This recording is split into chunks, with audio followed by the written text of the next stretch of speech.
Palabra de Dios, Efesios 5, 25, 27. Dice así: maridos, amad a vuestras mujeres, así como Cristo amó a la iglesia y se entregó a sí mismo por ella, para santificarla, habiéndola purificado en el lavamiento del agua por la palabra, a fin de presentársela a sí mismo una iglesia gloriosa, que no tuviese mancha, ni arruga, ni cosa semejante, sino que fuese santa y sin mancha. Amén. Vamos a orar. Padre Dios, te damos muchas gracias, Señor, por tu amor y tu misericordia. Gracias, Señor, porque tú nos permites estar aquí hoy ante tu palabra, para examinarnos, para evaluarnos. Te pedimos, Señor, que esta palabra no se quede como información en la cabeza, sino que se haga vida. Padre, haz tu vida esta palabra en nosotros. Padre Dios, haz tú la obra por medio del Espíritu Santo. Oramos en el nombre de Jesús. Amén. Eh, la Biblia. La Biblia es nos tiene que quedar muy claro esto, es el libro que contiene toda la revelación de Dios eh, destinada para el hombre, ¿cierto? Toda la revelación de Dios, de la voluntad de Dios, está en la Biblia. Es decir, yo puedo conocer lo que Dios quiere manifestarnos acerca de su voluntad a través de la Biblia. No hay ningún otro libro donde yo pueda conocer la voluntad de Dios. No hay otro libro donde esté la revelación de Dios, sino únicamente en la Biblia. Y por eso podemos decir que la Biblia es un libro lleno de vida. Y por esta razón, por ser un libro lleno de vida, se puede aplicar a todas las áreas de la vida. Entonces, digamos, si queremos estudiarla para tener una vida plena, o si queremos cómo solucionar conflictos, o si queremos tener un matrimonio exitoso, todo eso lo podemos sacar de la Biblia. La Biblia podríamos estudiarla toda la vida y sin embargo nunca terminar de poder sacar cosas de ella, porque la Biblia, como les digo, es un libro vivo, ¿cierto? La Biblia es un libro vivo que nos manifiesta esa voluntad de Dios, el plan de Dios, y podríamos estudiarla toda la vida y sacar más y más y más y más y más. Incluso miren lo que interesante que nos dice la palabra en Proverbios 30:33, que batiendo la leche se obtiene mantequilla. Entonces miren que nos habla de cocina, que sonándose fuerte, sangra la nariz, nos habla de medicina, que provocando la ira se acaba peleando. Nos habla de sabiduría. La Biblia realmente es un libro lleno de vida, lleno de verdad, de la única verdad, de la única vida que es Jesucristo. Y, y por eso es que no podemos olvidar que el tema principal de las Escrituras, el tema principal de la Biblia es únicamente Jesús. ¿Cierto? El tema principal de la Biblia no es el hombre, es Jesús, y ya lo hemos demostrado, ¿cierto? Que el tema principal de la Biblia es Jesús. Podemos sacar temas secundarios totalmente, como les dije, el éxito en la vida, la plenitud en la vida, el éxito en el matrimonio. Podemos sacar esos temas secundarios totalmente, pero el tema principal de la Biblia es la revelación de Dios, de su voluntad, que es ¿qué? Jesús. La voluntad de Dios es Jesús. Y por lo tanto, toda predicación que nace a partir de la Biblia, tiene que llevarnos a Jesús. Entonces, que nos quede claro esto cuando ustedes estén escuchando una predicación.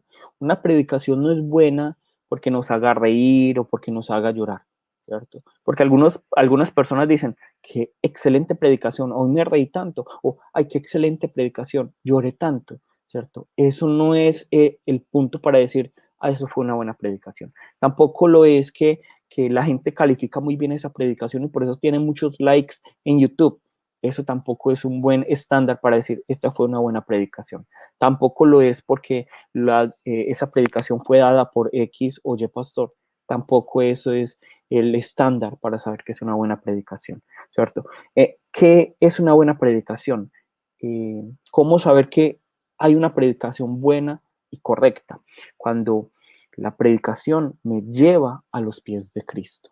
Cuando la predicación me lleva a los pies de Cristo. Si una predicación no nos lleva a los pies de Cristo, es una predicación mala. Aún así nos haga, aún así nos haya hecho reír mucho, aún así nos haya hecho llorar mucho, aún así nos haya agradado, así, digamos, nos haya hecho cambiar de vida, aún así, digamos, nos haya hecho tener un matrimonio exitoso.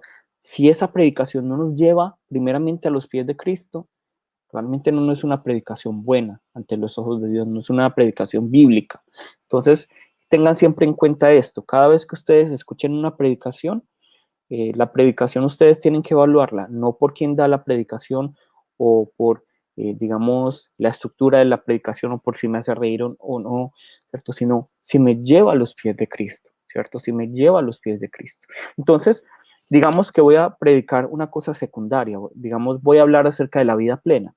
¿Cómo sé que esa predicación acerca de la vida plena va a ser una buena predicación? Porque me va a enseñar que la forma de yo tener una vida plena es a los pies de Cristo. Digamos que voy a hablar acerca de cómo solucionar los conflictos. ¿Cómo puedo hacer una buena predicación acerca de cómo solucionar los conflictos? Enseñando que es a los pies de Cristo que yo puedo solucionar los conflictos. ¿Cómo puedo yo, digamos, si voy a hablar acerca del matrimonio, cómo tener un matrimonio exitoso, cómo puedo saber si esa predicación fue buena, si esa enseñanza fue buena?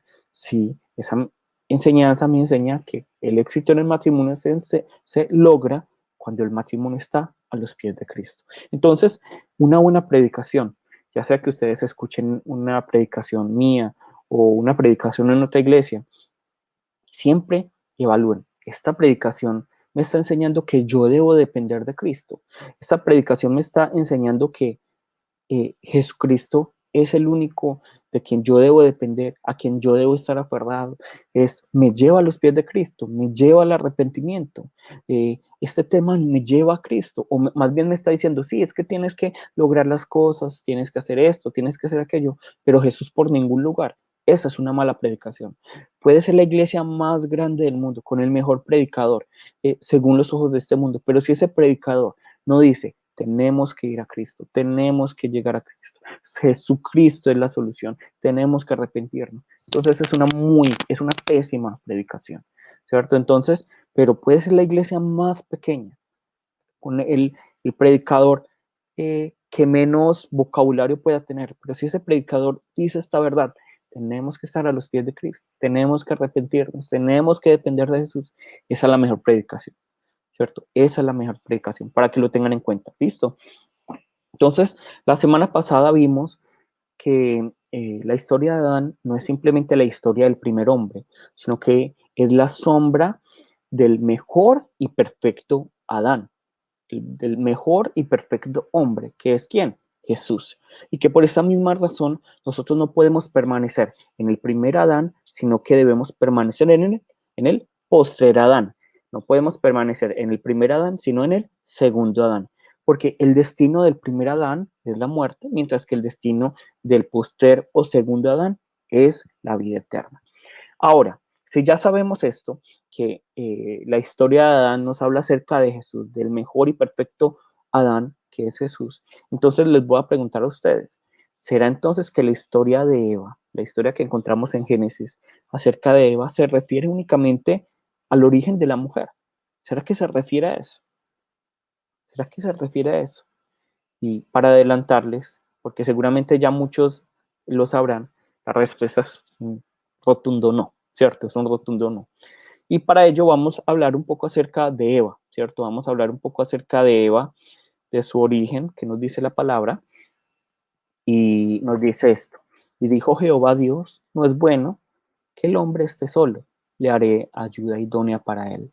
Entonces Dios crea primero al hombre y Dios dice, no es bueno que el hombre esté solo, le voy a hacer una ayuda idónea. Versículo 19.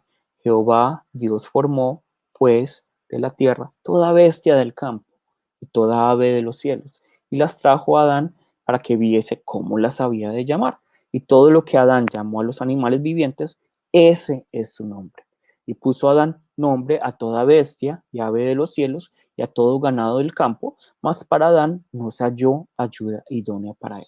Entonces vemos que Dios dice, vamos a crearle una ayuda idónea al hombre y trae a todos los animales ante Adán, ¿cierto? Para que les ponga nombre. Y vemos aquí que la palabra nos dice, más entre todos los animales no hubo ayuda idónea para Adán, ¿cierto? Esto es totalmente lógico. ¿Cómo va a ser un mico? ¿Cómo va a ser un tigre? ¿Cómo va a ser un pez? Una ayuda idónea para Adán. No puede serlo, ¿cierto? No puede serlo. Ustedes pueden leer estos versículos y pasarlos. Es que este versículo me habla de cómo Dios, de cómo Adán le puso nombre a todos los animales. A eso no se refiere este pasaje. Este pasaje también nos va a hablar acerca de Jesús y lo vamos a ver ahora. Génesis, aquí, versículo 21.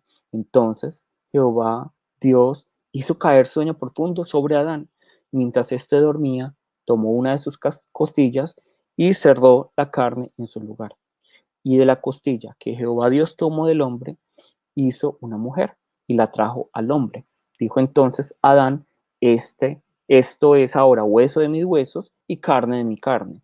Esta será llamada varona porque del varón fue tomada. Entonces vemos aquí que Dios lo que hace que Adán quede profundamente dormido, ¿cierto? Profundamente dormido, literalmente dormido. ¿Y qué es lo que hace? Dios hace como esta cirugía en la que Dios saca una de sus costillas. Realmente cuando nosotros lo vemos original es como si sacara una parte de Adán y luego cierra la carne, ¿cierto? Cierra la carne en su lugar. Entonces vemos esta cirugía de Dios y vemos que esa costilla que Dios saca de Adán se convierte en la mujer, ¿cierto? Se convierte en la mujer. Y esta mujer, y cuando Adán vio a esta mujer, dice uno de el primer piropo en la Biblia, el primer piropo en la historia. Esto es ahora hueso de mis huesos y carne de mi carne. Seguramente esto sonaría muy feo ahora. Me imagino que si alguien le dice eso a la novia, pues no se sentiría muy bien, pero esto es lo primero que dicen. Esto es ahora hueso de mis huesos y carne de mi carne. Esta será llamada varona porque el varón fue tomado, ¿cierto? Entonces vemos que eh, Adán dice, esto se va a llamar varona, se va a llamar varona, ¿cierto? Es Eva, es Eva. 24. Por tanto, dejará el hombre a su padre y a su mujer, y se unirá a su mujer y serán una sola carne. Recuerden este pasaje, recuerden muy bien este pasaje. Por tanto, dejará el hombre a su padre y a su madre, y se unirá a su mujer y serán una sola carne. Entonces vemos que Dios está revelando que el hombre y la mujer, ¿cierto? Se van a apartar de su padre y su madre y se van a hacer uno, ¿cierto? Se van a hacer uno. A pesar, miren, tan interesante, a pesar de que Dios había tomado a Eva o sea, a pesar que, digamos, Eva es sacada de Adán, ¿cierto? Cuando fue sacada la costilla. Es decir, digamos que hubo una separación, finalmente nuevamente hay una unión, ¿cierto? Hay una unión. Aquí lo vemos. ¿En cómo? Cuando es interesante porque esa costilla vuelve otra vez a Adán, por así decirlo, vuelve a Adán esa costilla por medio de Eva o por medio de la varona. 25. Y estaban ambos desnudos, Adán y su mujer, y no se avergonzaban. Todo este pasaje nos está hablando acerca de Jesús. Nos está hablando de Jesús. El hecho de que aquí nos diga la palabra que, que Dios trae a todos los animales ante Adán y que no haya ayuda idónea para él. Él nos habla de Jesús. O digamos algo acerca de Jesús. El hecho de que Adán haya caído en un sueño, que haya sido tomada una de sus costillas, que haya sido soldado la carne, que esa costilla se convierte en la mujer. Todo esto nos está hablando de Jesús. Aquí cuando nos dice que se van a hacer uno, nos está hablando de Jesús. Y cuando nos está hablando acerca de la desnudez y cómo no hubo vergüenza entre ellos, también se nos está hablando de Jesús. Entonces miren que toda la Biblia nos habla acerca de Jesús. Nos tiene que quedar muy claro eso, ¿cierto? Entonces, ahora les quiero preguntar y seguramente ya algunos lo tienen en su cabeza. Cuando nosotros leemos esta historia en Génesis, ¿a qué nos recuerda? ¿A qué nos recuerda? O en otras palabras, ¿qué o quién será la sombra de Eva? ¿Cierto? ¿De quién será sombra Eva? ¿De quién o qué será sombra Eva? Esa es la pregunta que nos debemos hacer.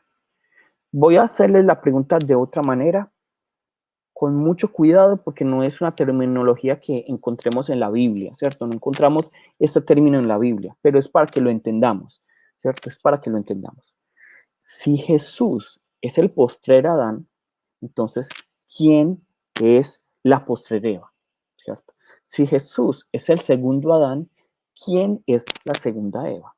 ¿Cierto? Porque recordemos que este Adán que vemos en Génesis es el primer Adán, mientras que Jesús es el segundo o postrer Adán. Pero entonces la pregunta es, si esta es la primera Eva, la que nosotros vemos en Génesis, ¿quién será la segunda o postrer Eva? ¿Cierto? ¿Quién será la segunda postrer Eva? Aquí los católicos van a decir que la segunda Eva, no sé si todos, que la segunda Eva, que la postrer Eva es María, ¿cierto? María. Ellos tratan de meter a María donde sea, pero eso no tiene ninguna lógica, no tiene ninguna lógica, ¿cierto? No tiene ninguna lógica que sea María.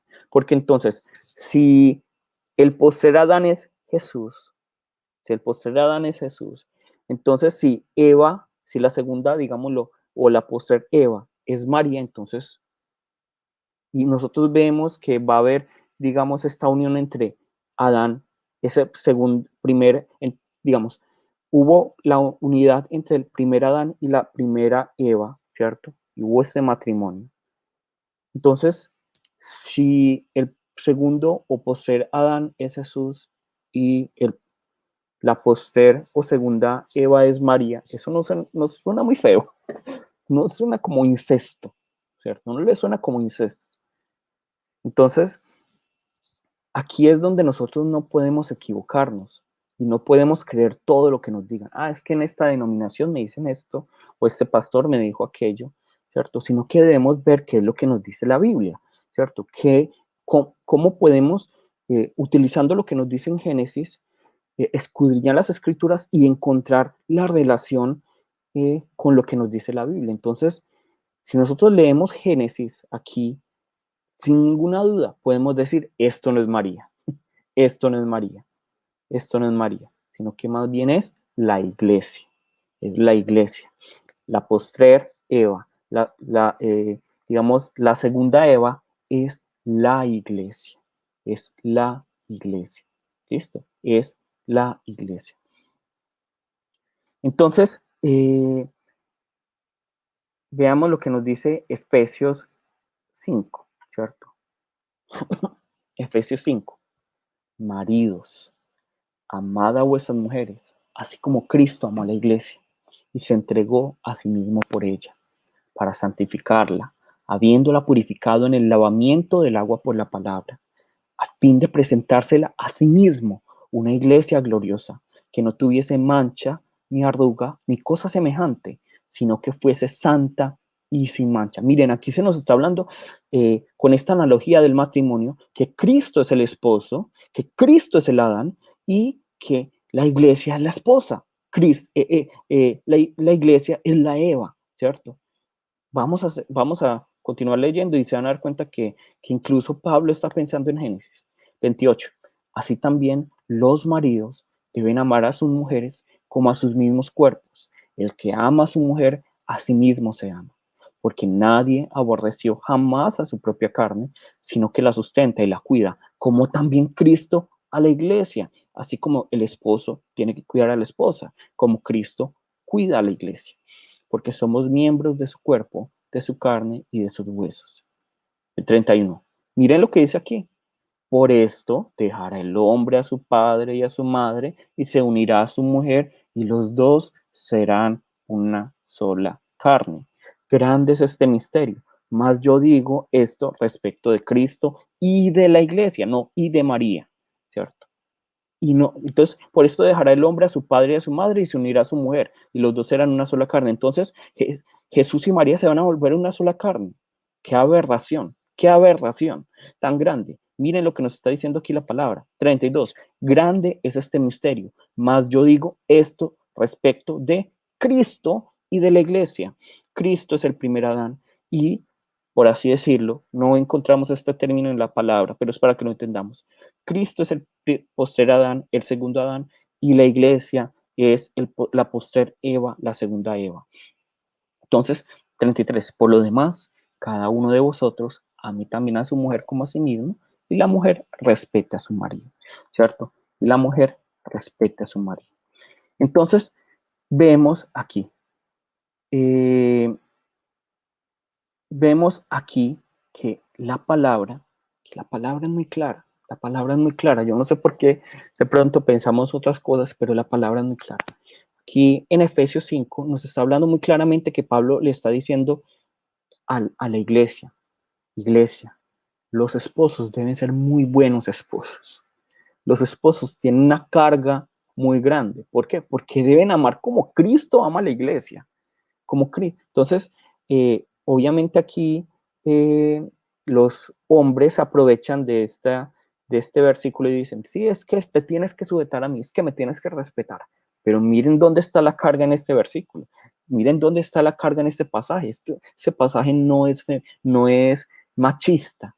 Todo lo contrario, todo lo contrario. Antes le está poniendo, digámoslo así, la carga al hombre de que tú tienes que amar a tu esposa así como Cristo amó la iglesia. ¿Y cómo ama Cristo a la iglesia? De una manera eh, indescriptible, ¿cierto? Indescriptible. Y aquí aprovecho para decirle a los esposos, y siempre aprovecho esa oportunidad, seamos excelentes esposos, seamos excelentes esposos. Así como Cristo amó a la iglesia, esa es la palabra, tenemos que ser excelentes esposos. Muchas de las mujeres, ¿cierto? Cayeron, digamos, en la historia, te voy a traer la luna, te voy a traer las estrellas, ¿cierto? Pero cuando caemos en la realidad, nos damos cuenta que lo que las personas necesitan no es que le traigan la luna o que le traigan las estrellas, sino que sea constante así como cuando lo estaba enamorando. Muchas veces los hombres nos pasa, y eso es científico, ¿cierto? Es algo psicológico, pero eso tenemos que vencerlo, tenemos que luchar en contra de eso porque está mal. Entonces, cuando vamos a conquistar a la mujer, le traemos rosas todos los días, la llamamos todos los días, le decimos que le vamos a traer las estrellas, pero cuando nos casamos, cuando ya la atrapamos, ¿cierto? Ya, ni una rosa, ni una llamada, ni las medias volteadas, ¿cierto? Entonces, esposos, seamos muy buenos esposos. Miren que la carga aquí en la palabra no es que la esposa se tiene que someter al esposo, que es cierto, nos dice aquí la palabra, pero la carga está en esposos, amen a sus esposas, así como Cristo amó la iglesia. Ahí está la carga, digamos, del mandamiento. Ahí está la carga del mandamiento. Por ejemplo, también, lo que yo les he dicho, eh, hijos, honren a sus padres. Ahí también está explícito, ahí está también dentro de ese mandamiento, padres, no exasperen a sus hijos. Pero ¿dónde está la carga del mandamiento? ¿Dónde está la importancia del mandamiento? En que los hijos, no importa cómo sean los padres, tienen que honrar a tienen que honrar a los padres. Ahí está la carga del mandamiento. O sea, no, yo no puedo, es que entonces, como la palabra me dice que eh, digamos aquí, que la esposa se tiene que sujetar a mí, si no se sujeta, entonces yo no voy a amarla. No, todo lo contrario. Como la carga está en el mandamiento de que el esposo tiene que amar a la esposa, ¿cierto? El primero que realmente tiene que estar haciendo ahí es el hombre, ¿cierto? El esposo. Es que nos quede muy claro eso. Obviamente no estoy negando que la esposa tiene que respetar al marido, como nos dice aquí, pero vemos esto aquí.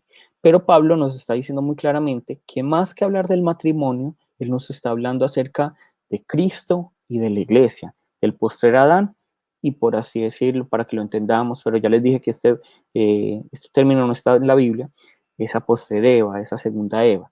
¿Listo? Entonces, miren que la Biblia, incluso Pablo aquí hablando del matrimonio nos está diciendo, yo no estoy hablando explícitamente del matrimonio. Yo no estoy hablando únicamente del matrimonio, eso es un tema secundario, estoy hablando de Cristo. Entonces miren que toda la Biblia nos habla acerca de Jesús. Entonces vemos aquí que se nos está hablando acerca de la unidad matrimonial entre Cristo y la iglesia, ¿cierto? Hay una unidad entre Cristo y la iglesia. Cristo es el esposo y la iglesia es la esposa. En el versículo 32, ¿cierto? En el versículo 32, como se los dije ahora, vemos que Pablo está hablando acerca eh, de Cristo y de la iglesia. Cristo y la iglesia. Y vemos en el versículo 31, por esto dejará el hombre a su padre y a su madre y se unirá a su mujer y los dos serán una sola carne. Entonces miren que Pablo está pensando en Génesis también. Pablo está pensando en la historia de Adán y de Eva, ¿cierto? En otras palabras, lo que nos demuestra Pablo es que la historia de Adán y Eva es simplemente la sombra del plan perfecto de Dios eh, acerca de la unidad que va a existir entre el Señor y su pueblo, la unidad que va a existir entre la cabeza y el cuerpo, la unidad que va a existir entre Cristo y su iglesia, ¿cierto? Entonces ya vamos a desglosar, digamos, Génesis, para que nos demos cuenta que es que el ministro nos está inventando las cosas y que de pronto sí es María, ¿cierto? Que de pronto sí es María. No, para que nos quede muy claro qué es la iglesia. Entonces, miren que eh, lo que nos dice Génesis 2, 18, 25. Y dijo Jehová Dios, no es bueno que el hombre esté solo, le haré ayuda idónea para él. Jehová Dios formó pues de la tierra toda bestia del campo y toda ave de los cielos, y las trajo a Adán para que viese cómo las había de llamar. Y todo lo que Adán llamó a los animales vivientes, ese es su nombre.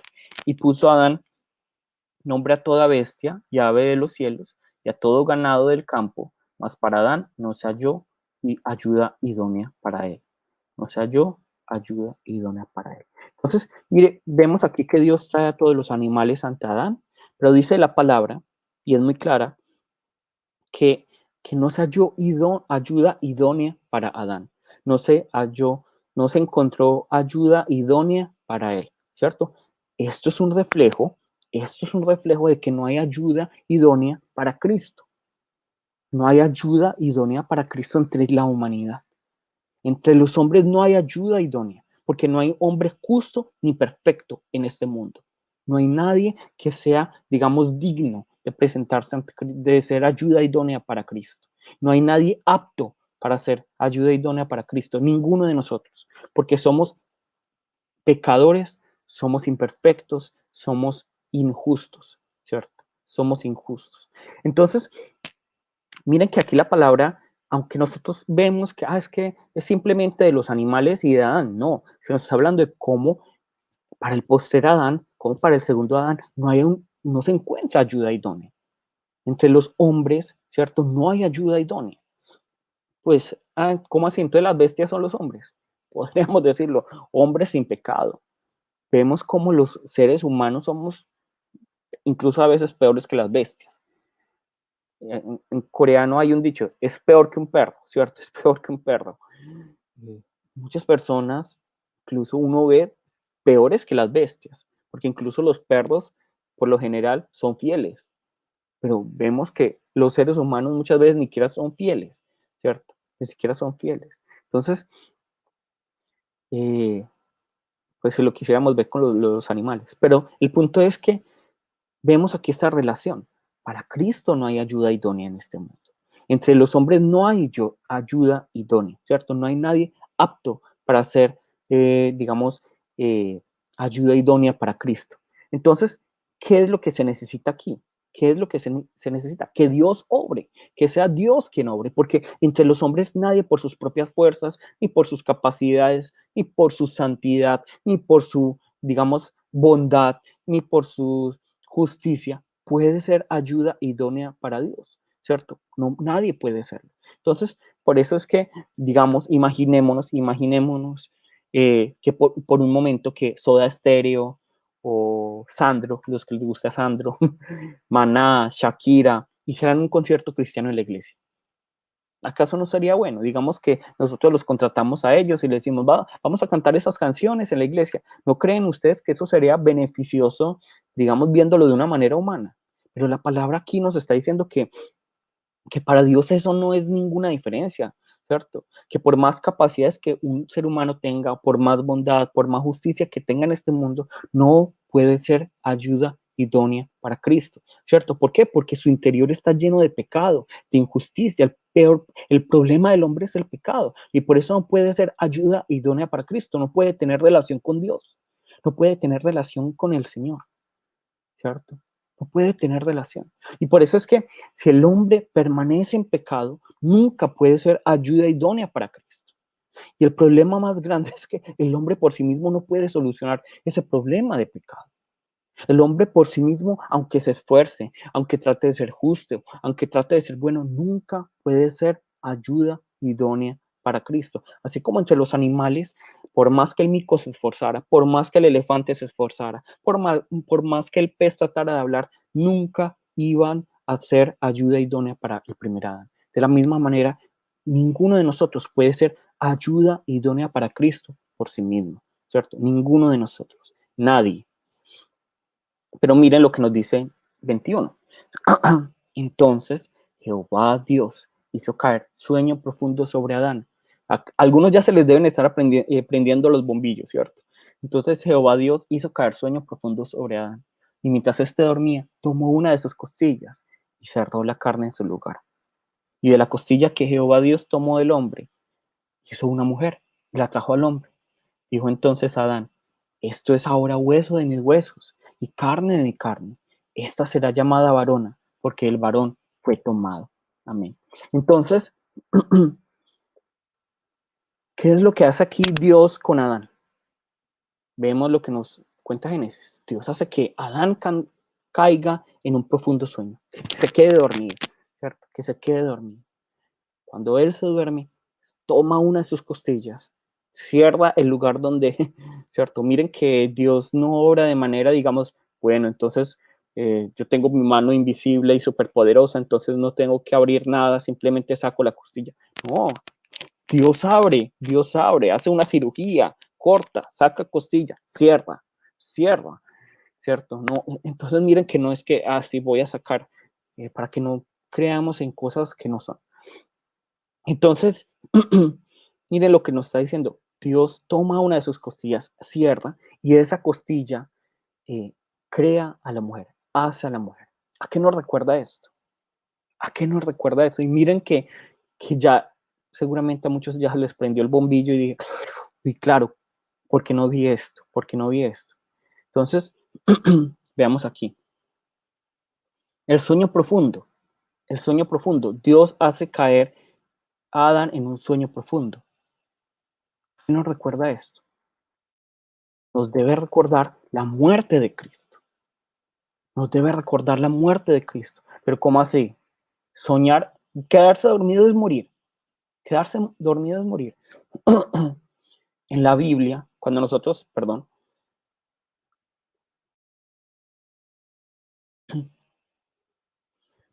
la Biblia, cuando nosotros vemos la palabra dormir, por lo general, no siempre, por lo general se refiere a la muerte, se refiere a la muerte. Y por eso Jesús mismo, cuando habla acerca de Lázaro, que estaba realmente muerto, él dice, no, él está durmiendo, él no está, él está durmiendo, ¿cierto? Entonces, cuando la Biblia nos habla acerca del dormir, muchas veces se refiere a la muerte, lo vemos con Jesús, lo vemos con Pablo, ¿cierto? El dormir es muerte, ¿cierto? Entonces aquí no podemos pensar que, entonces Adán murió, no, ¿cierto? Aquí podemos decir muy claramente, aquí dice la palabra muy claramente que Adán durmió, ¿cierto? Que Adán durmió. Pero vemos aquí la diferencia, que Adán durmió, pero Jesús murió. Entonces, Adán es la sombra, pero Jesús es la realidad. Jesús es la verdad mejor y perfecta. Entonces, Adán duerme, pero Jesús muere, ¿cierto? Jesús muere. Luego vemos aquí que Dios toma una de las costillas de Adán y cierra la carne en su lugar. Cierra la carne en su lugar. Entonces, vamos a ver que la costilla faltante, digámoslo así, esa costilla que falta ahí, porque no, la palabra no nos dice y creció otra costilla para Adán, ¿cierto?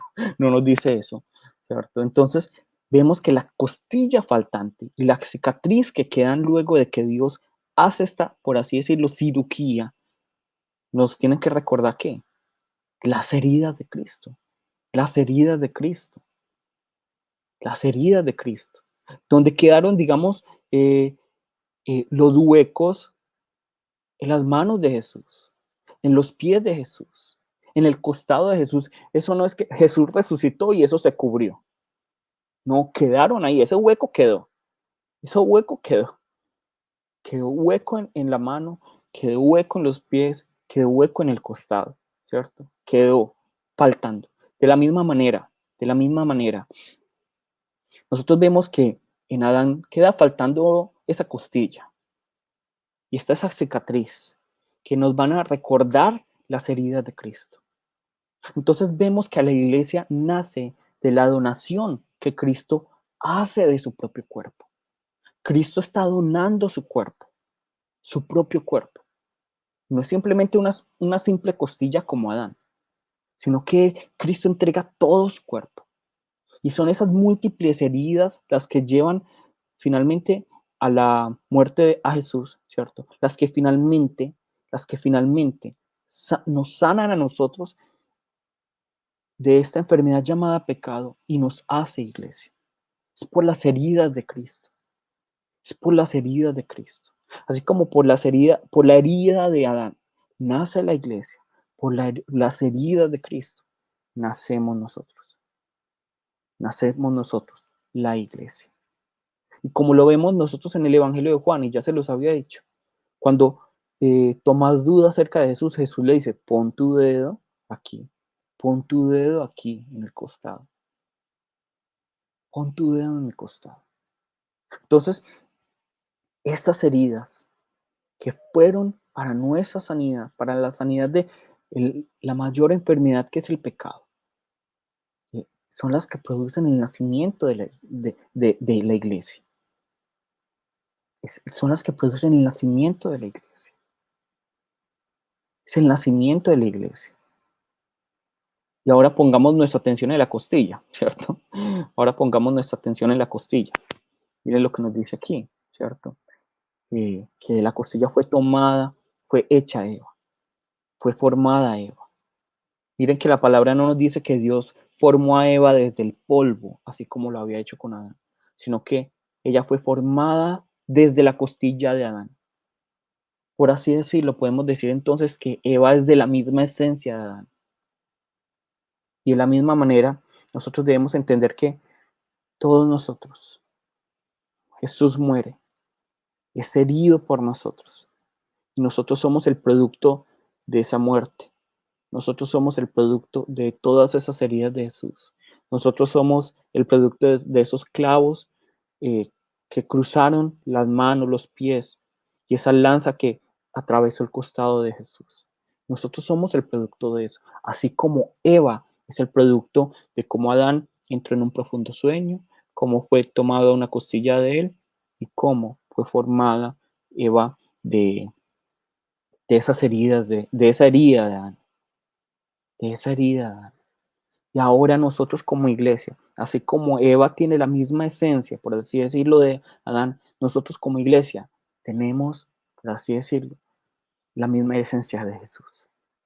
Tenemos la misma esencia de Jesús.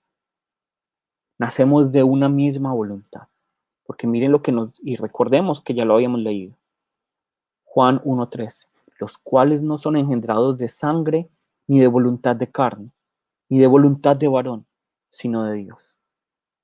Miren que Eva no nace del polvo.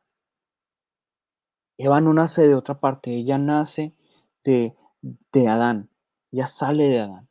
De la misma manera, nosotros no nacemos, digamos, eh, la iglesia no nace del deseo de los seres humanos por crear una congregación o por crear una institución, sino que nace de la voluntad de Dios, nace de Cristo mismo. Y por eso la iglesia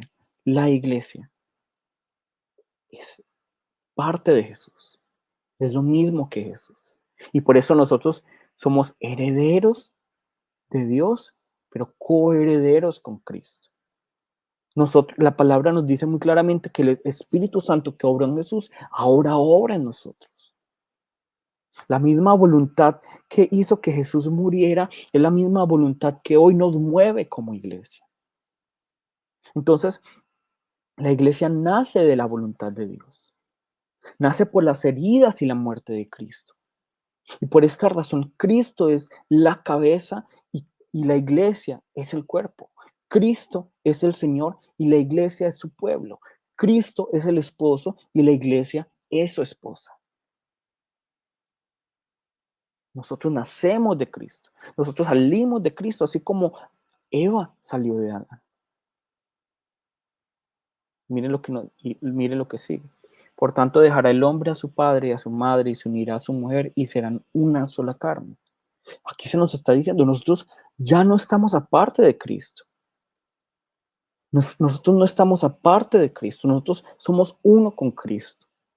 Somos uno con Cristo. Somos uno con Jesús. Como ya le dijimos, Él es la cabeza, nosotros el cuerpo. Él es el Señor, nosotros el pueblo. Él es el esposo, nosotros la esposa. Nos dice el versículo 25, hermoso. Y estaban ambos desnudos, Adán y su mujer, y no se avergonzaban. No se avergonzaban. Entonces, nosotros hoy lo vivimos, digámoslo parcialmente, y lo vamos a vivir completamente con el regreso del Señor. Pero en este momento estamos desnudos ante Él y Él está desnudo ante nosotros. Y en ese momento, cuando el Señor regrese, estaremos totalmente desnudos ante Él y Él estará totalmente desnudo ante nosotros. Y no estoy hablando de no tener ropa, ¿cierto? Por si a alguno le queda la duda.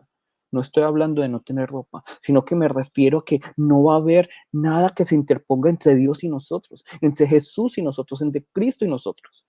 Ya no va a haber más muerte, ya no va a haber más pecado, ya no va a haber más enfermedad, ya no va a haber más tristezas, ya no va a haber más dolor, ya no va a haber más vergüenza, porque ya va a ser esa perfecta unidad entre el Cristo y la iglesia, el cuerpo, la cabeza y el cuerpo, el esposo y la esposa, el Señor y su pueblo. Ya no va a haber nada que se interponga. Ya no va a haber más Netflix que nos quite tiempo para estar con nuestro Señor. Ya no va a haber nada. Nada que se interponga entre el Señor y nosotros. Y por eso ya no va a haber más vergüenza. Ya no va a haber más vergüenza. Ya el pecado no va, ya totalmente no va a morar en nosotros y por eso no vamos a tener que estar diciendo, Señor, perdóname. Ya no vamos a tener que estar avergonzados por nuestro pecado. Porque el Señor, como nos dice Efesios, es que es hermoso. Nos dice aquí Efesios, el Señor lo está haciendo en este momento y en ese momento será completo. Pero miren, maridos, amad a vuestras mujeres, así como Cristo amó a la iglesia y se entregó a sí mismo por ella. ¿Para qué? Nos dice aquí, para santificarla, habiéndola purificado en el lavamiento del agua por la palabra, a fin de presentársela a sí mismo. Miren, es que es Jesús limpiándonos a nosotros, es Jesús lavándonos a nosotros, es Jesús santificándonos a nosotros. ¿Para qué? Nos dice 27, una iglesia gloriosa, que no tuviese mancha ni arruga, ni cosa semejante, sino que fuese santa y sin mancha. Jesús mismo está preparando a su novia. Jesús mismo, el Señor mismo está limpiándonos, está purificándonos, está santificándonos, está lavándonos a través de su palabra. Para que en ese momento ya no tengamos vergüenza alguna y podamos estar totalmente desnudos ante Él y Él esté desnudo ante nosotros. Para que no haya nada que se interponga. Miren, eso lo está diciendo Génesis. Encontramos a Jesús en Génesis. Ahí estaba. Ahí estaba. Y seguramente lo leímos muchas veces y no nos dimos cuenta. Entonces, como acabamos de ver, la iglesia es para Jesús lo mismo que Eva es para Adán. ¿Cierto? Entonces, y esto nos tiene que quedar muy claro con la palabra, con lo que leímos hoy. Cuando nosotros en Génesis escuchamos acerca de Eva, debemos pensar en la iglesia. Cuando en Proverbios escuchamos acerca de la mujer virtuosa, no debemos pensar primeramente, es que es el versículo para el Día de las Mujeres, ¿cierto? Mujer virtuosa, ¿quién la hallará? Entonces, eso es en todas las iglesias. Entonces, no, es que el versículo para el Día de las Mujeres es que Dios ama a la mujer. No, ese no es un versículo para el Día de las Mujeres. Es la mujer virtuosa es la iglesia. La iglesia que debe ser una mujer como una mujer virtuosa y diligente, diligente para servir a su Señor, diligente para servir. Entonces Eva es la iglesia, la mujer virtuosa es la iglesia, la esposa en Cantar de los Cantares es la iglesia. Incluso María es una sombra de la iglesia. Esa de obediencia de María, heme aquí, Señor, es una sombra de cómo nosotros ante el Señor debemos ser así. Heme aquí, henos aquí, Señor. Bueno, y en últimas, la pregunta clave es, ¿quién es entonces la iglesia? ¿Quién es la iglesia? La iglesia, nos tiene que quedar muy claro, no es un sistema de creencias, no es una estructura física, mucho menos es una denominación o una congregación en específico. Si ustedes van a una congregación o a una iglesia o una denominación y les dicen, ustedes solo tienen salvación si participan de esta iglesia y esta denominación, yo los invito a que huyan porque eso es una secta. Eso es una secta. Eso es una secta. Uno no recibe salvación, o la iglesia no es solo esa congregación o esa denominación. Es que yo tengo una revelación especial y solo los que tienen esa revelación especial son los que reciben la salvación. Huyan, huyan. Como el mensaje que les enviamos por parte mío, se los envió Sara. Pero, ¿qué es la iglesia? La iglesia es la unidad de todos los santos. La iglesia es la unidad de todos los santos. La iglesia somos todos nosotros en unidad. La iglesia somos todos los que estamos unidos al Señor con un mismo espíritu, no por nuestras obras, sino por su gracia. Entonces la iglesia es ese joven tatuado, lleno de piercings, que llega a sentimiento ante el Señor. Así como lo es también esa anciana, con ese pelo ya teñido de morado, que lleva muchos años en la iglesia. La iglesia también es ese joven que está manifestando por una Colombia más justa, pero también es ese policía que está tratando de buscar, de proteger a las demás personas. ¿Por qué? Porque de pronto ese manifestante lo está haciendo para glorificar a Cristo y ese policía también. Ahí también vemos la iglesia.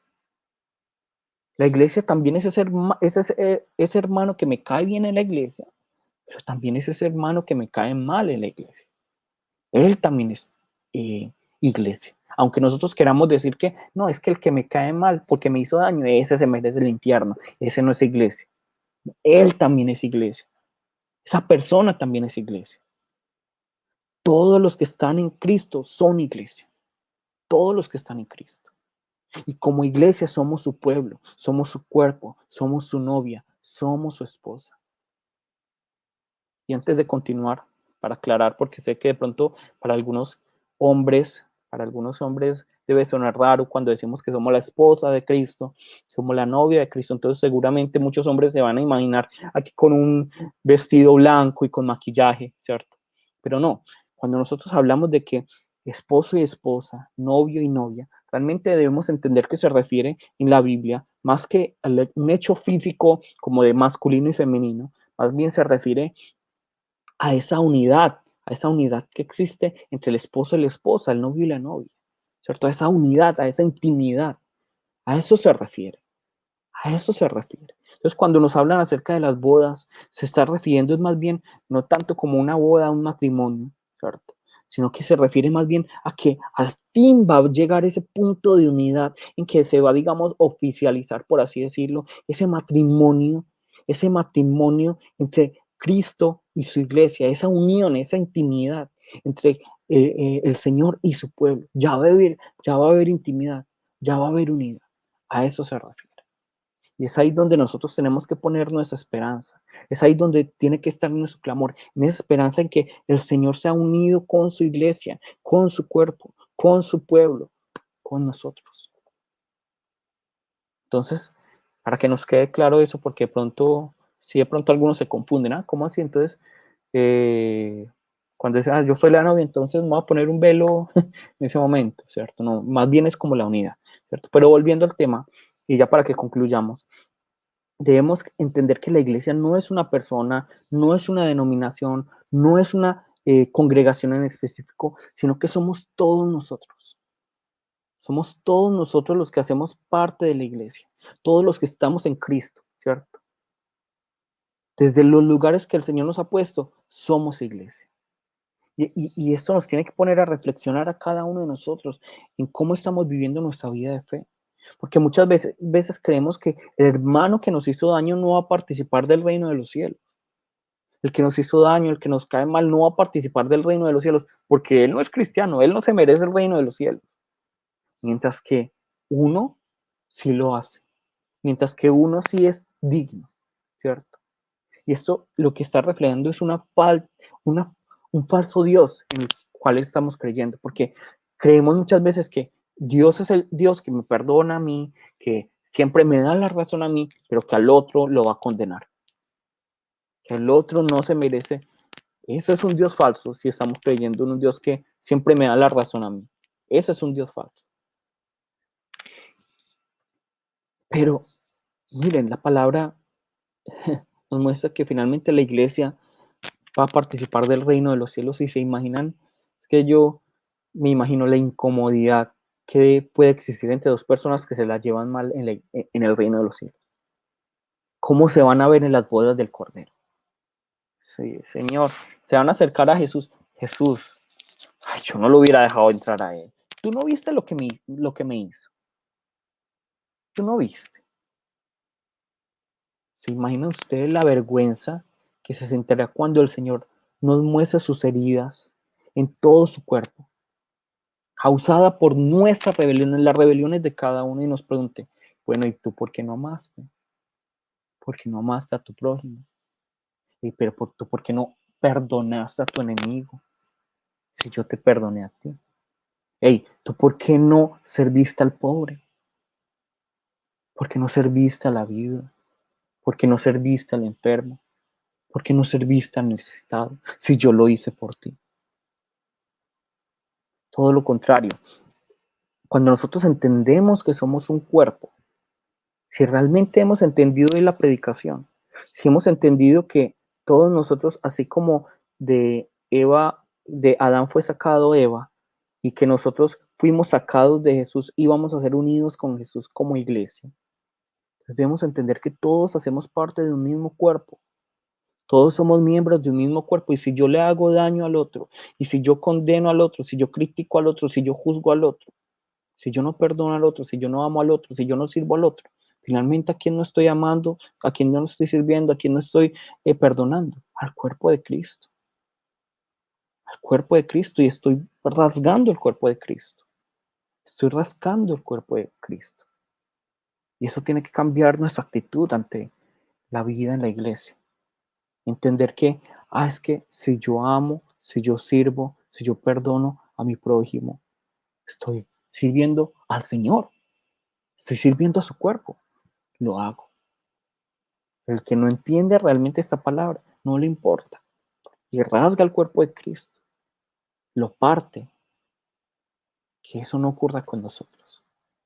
¿Cómo debemos vivir nosotros? Mire lo que nos dice Romanos 12. Romanos 12. Y esto ya para que terminemos.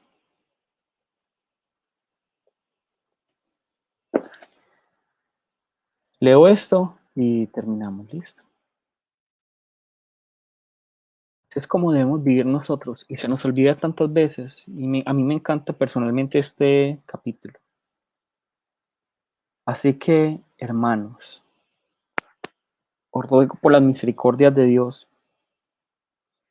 que presentéis vuestros cuerpos en sacrificio vivo, santo, agradable a Dios, que es vuestro culto racional. No os conforméis a este siglo, sino transformaos por medio de la renovación de vuestro entendimiento, para que comprobéis cuál sea la voluntad la buena voluntad de Dios, agradable y perfecta. Digo pues, por la gracia que me es dada, a cada cual que está entre vosotros, que no tenga más alto concepto de sí que el que debe tener, sino que piense de sí con cordura, conforme a la medida de fe que Dios repartió a cada uno. De la manera que en un cuerpo tenemos muchos miembros, pero no todos los miembros tienen la misma función, así nosotros, siendo muchos, somos un cuerpo en Cristo y todos miembros los unos de los otros. De manera que, teniendo diferentes dones, según la gracia que nos es dada, si el de profecía, úsese conforme a la medida de la fe, o si de servicio en servir, o el que enseña en la enseñanza, el que exhorta en la exhortación, el que reparte con liberalidad, el que preside con solicitud, el que hace misericordia con alegría. El amor sea sin fingimiento, aborreced lo malo, seguid lo bueno. Amaos los unos a los otros con amor fraternal, en cuanto a honra, prefiriéndoos los unos a los otros. En lo que requiere diligencia, no perezosos, fervientes en espíritu, sirviendo al Señor, gozosos en la esperanza, sufridos en la tribulación, constantes en la oración, compartiendo para las necesidades de los santos, practicando la hospitalidad. Bendecid a los que os persiguen, bendecid y no maldigáis, gozaos con los que se gozan, llorad con los que lloran, unánimes entre vosotros, no altivos, sino asociándoos con los humildes. No seáis sabios en vuestra propia opinión, no paguéis a nadie mal por mal, procurad lo bueno delante de todos los hombres. Si es posible, en cuanto dependa de vosotros, estad en paz con todos los hombres. No os venguéis vosotros mismos, amados míos, sino dejad lugar a la ira de Dios. Porque escrito está, mía es la venganza, yo pagaré, dice el Señor. Así que, si tu enemigo tuviere hambre, dale de comer. Si tuviere sed, dale de beber. Pues haciendo esto, ascuas de fuego amontonarás sobre su cabeza. No seas vencido de lo malo, sino vence con el bien el mal. Amén. Vamos a orar. Padre Dios, te damos muchas gracias